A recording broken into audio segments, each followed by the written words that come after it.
Hello everyone, a very good morning and this is Kirti Tiwari. और इस video में हम इस सीरीज़ का प्रैक्टिस पेपर 4 करेंगे, जिसका पहला क्वेश्चन है the first book that was written under the influence of renaissance in England. Renaissance के इन्फ्लुएंस में कौन सी फर्स्ट बुक लिखी गई इंग्लैंड में?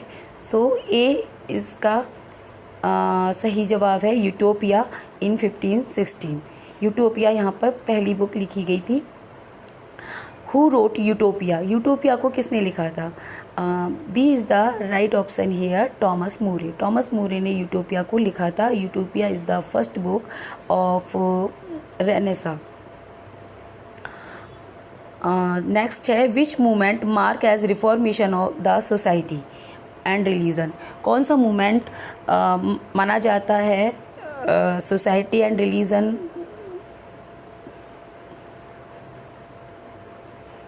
विच movement mark as reform the society and religion, ना? तो reformation movement, B is the right answer. Next है which movement specially known for making religion free from corruption and superstitious thought? कौन सा movement था जिसने धर्म को मुक्ति किया अंधविश्वास और भ्रष्टाचार से? तो ये था रिफॉर्मेशन। रिफॉर्मेशन आंदोलन एक बहुत बड़ा आंदोलन था जो रेनेसा के साथ ही चला था और इसको चलाया था मार्टिन लूथर ने। नेक्स्ट है at the time of reformation movement English king was dominated. तो जो रिफॉर्मेशन मूवमेंट था उस समय इंग्लिश किंग था वो किसके द्वारा डोमिनेट होता था? ए is the right answer. Roman Catholic church के अकॉर्डिंग वो चलता था।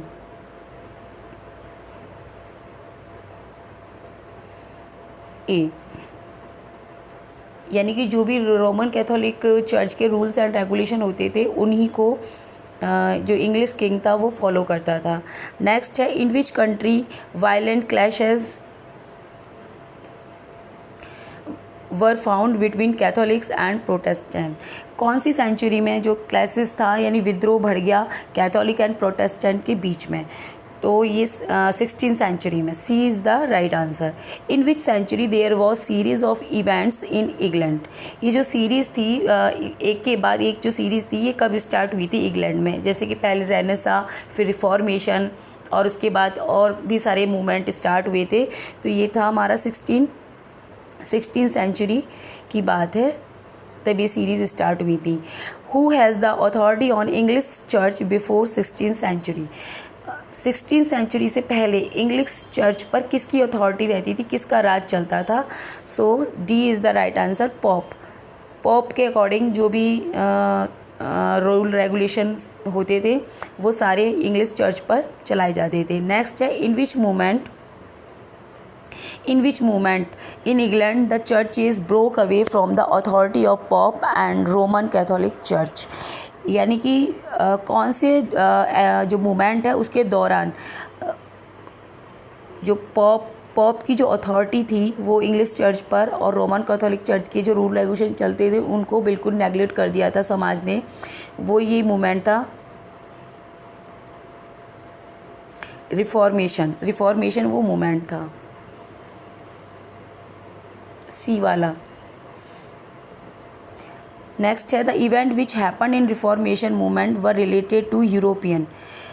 ये जो रिफॉर्मेशन मूवमेंट के दौरान जो इवेंट हुई थी वो किससे रिलेटेड थी? Catholic reformation, protest reformation, English reformation, none of these.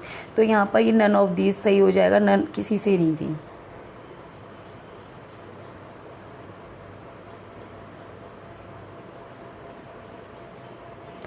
Next है a character.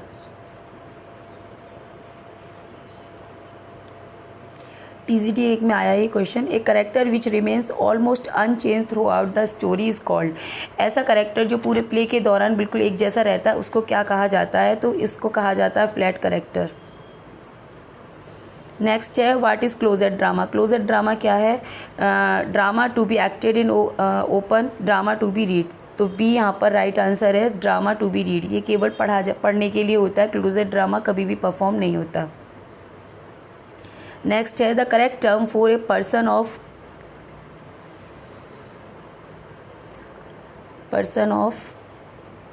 Materialistic outlook and indifferent to culture, यानी कि ऐसा पर्सन जो मेटेरियल आउटलुक का हो और उदासीन होता है, मेटेरियल लिखा हुआ है वो, और उदासीन होता है कल्चर के प्रति, उसको क्या कहा जाता है? तो ए इज़ द राइट आंसर, उसको कहा जाता है फिलिस्तीन।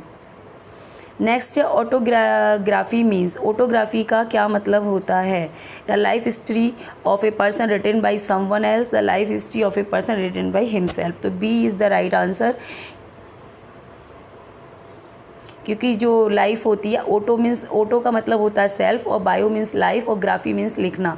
तो यानी कि जो ऐसी लाइफ जो खुद के द्वारा लिखी गई है अपने बारे में, वो हो गई हमारी ऑटोबायोग्राफी, और जो कोई दूसरे का लिखता है उसको कहते हैं बायोग्राफी।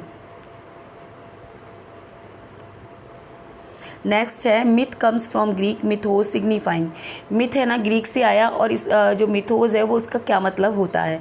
तो उसका मतलब होता है, सी वाला यहाँ पर ठीक है, स्टोरी एंड प्लॉट ट्रू और इन्वेंटेड, यानी कि ऐसी स्टोरी होती है या प्लॉट होता है जो ट्रू भी हो सकता है और काल्पनिक भी हो सकता है, यानी कि जो पहले से ही चला आ रहा है तो उसमें पता नहीं होता कितना सच है और कितना झूठ है वो।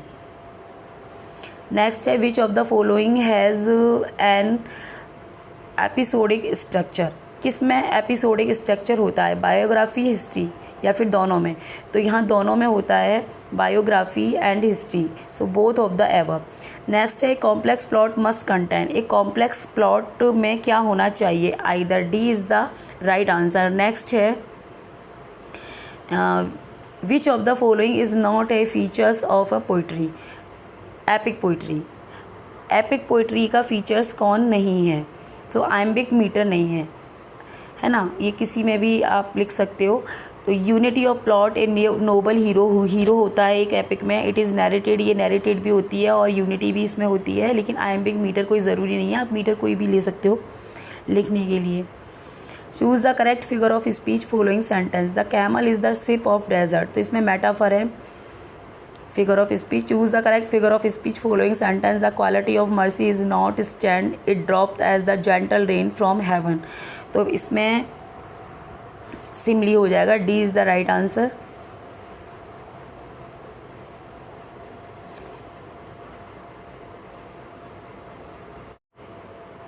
नेक्स्ट है choose the correct figure of speech in the following line, like a patient etherised upon a table.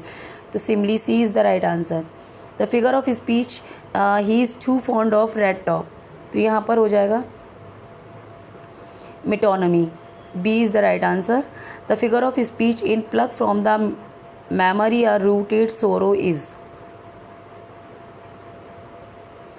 तो यहाँ हाइपरबोल हो जाएगा, डी वाला। नेक्स्ट है which is the Shakespeare longest play which 30,000 words. तो ये Hamlet is the right answer. Hamlet सबसे longest play है उसमें, जो जिसमें कि 30,000 समथिंग वर्ड्स हैं।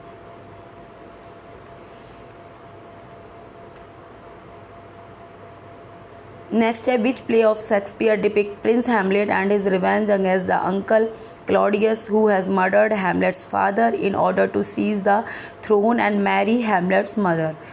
है ना, कौन सा प्ले है शेक्सपियर का जिसमें प्रिंस हैमलेट को दिखाया गया है और रिवेंज उसका दिखाया गया है उसके चाचा से, क्लॉडियस से, और उसके जिसमें हैमलेट के फादर का मर्डर दिखाया जाता है, और जो कि उसका जो अंकल है उसकी मदर से शादी कर लेता है, जर्टूड से।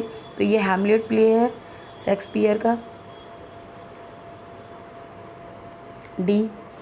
नेक्स्ट है Shakespeare's play Hamlet is set in, ये कहाँ पर इसकी स्टोरी सेट है?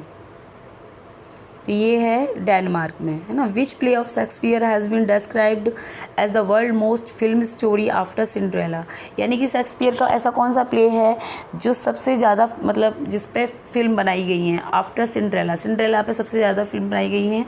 उसके बाद जो प्ले है हैमलेट आता है शेक्सपियर का, जिस पे सबसे ज़्यादा मूवीज़ बनी हैं वर्ल्ड की। Which of the following worked as a source of Shakespeare Hamlet, Hamlet का जो सोर्स है वो कहाँ से लिया गया है? तो यहाँ ऑप्शन है the legend of Hamlet, Saxo Grammaticus, Gesta Danorum and Ur Hamlet, all of the above. So D is the right answer. सब ये सभी जो हैं हैमलेट की सोर्स मानी जाती हैं। Which of the following actor played the title role in the first performance of many of Shakespeare's plays including Hamlet, Othello, Richard third and King Lear. ये सारे जो प्ले हैं शेक्सपियर के, इसमें किसने परफॉर्म किया था एज एन एक्टर? ये रिचर्ड वर्बेज था। ए वाला सही है। With this key sonnet Shakespeare unlocked his heart and the world words are from. किसके वर्ड्स हैं ये? डी वाला ऑप्शन सही है। यहाँ पर वर्ड्सवर्थ के ये वर्ड्स हैं। नेक्स्ट है, in Shakespeare tragedies character is not destiny but there is a character and destiny is a remark by. किसके द्वारा ये रिमार्क किया गया है? So A is the right answer, Nicol.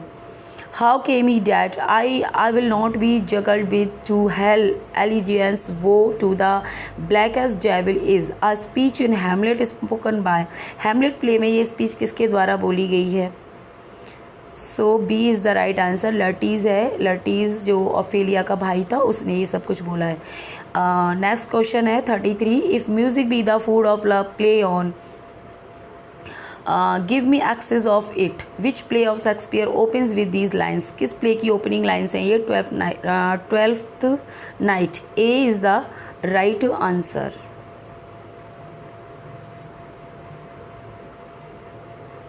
A, twelfth night.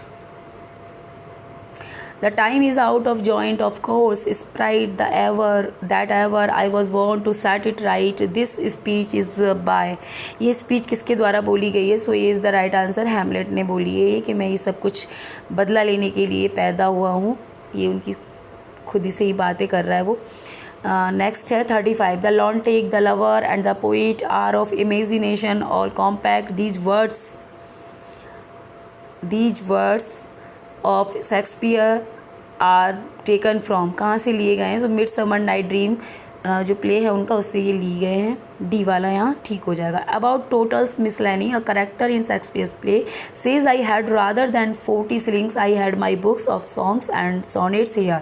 Who is the speaker and in which play? इसका speaker कौन है? तो ये वाला जो आंसर है ये स्लेंडर है। इन द स्लेंडर करेक्टर ने ये बोला है in the Merry Wives of Windsor. So A is correct here. Next है Hamlet's dilemma in act 3 scene 1 to be और नॉट टू बी मीन्स। इसका मतलब क्या है? जो हैमलेट का डिलेमा है ना कि जीऊँ और मरूँ, है ना, एक्ट 3 और सीन 1 में वो ऐसे बोलता रहता है कि मैं करूँ क्या, टू बी और not to be. So answer is D हो जाएगा, टू लिव और टू डाई। मैं जीऊँ या मरूँ, क्या करूँ, बहुत कन्फ्यूजन में रहता है वो। 38 है, Venus and Adonis by Shakespeare is written in 6 line stanza but rape of Lucrece is composed in. तो वीनस और एडोनिस है जो शेक्सपियर की, वो 6 लाइन स्टैंजा में लिखी गई है। But rape of the Lucrece कितनी स्टैंजा में लिखी गई है? So it was written in 7 line stanza, जिसको हम राइम रॉयल कहते हैं, रॉयल नायर राइमा के नाम से जानते हैं। जैसे ए बी सी सी, ये होती है राइम रॉयल। नेक्स्ट है, Shakespeare dedicated his poems Venus and Adonis and the rape of Lucrece along with his 126 sonnet to. यानी कि उन्होंने अपनी Venus and Adonis, rape of Lucrece और जो 126 उनकी जो सोनेट हैं वो किसको डेडिकेट किए हैं? तो इसका आंसर है earl of Southampton.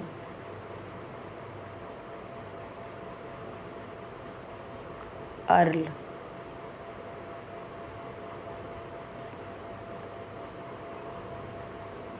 Southampton, earl of Southampton. Thanks for watching.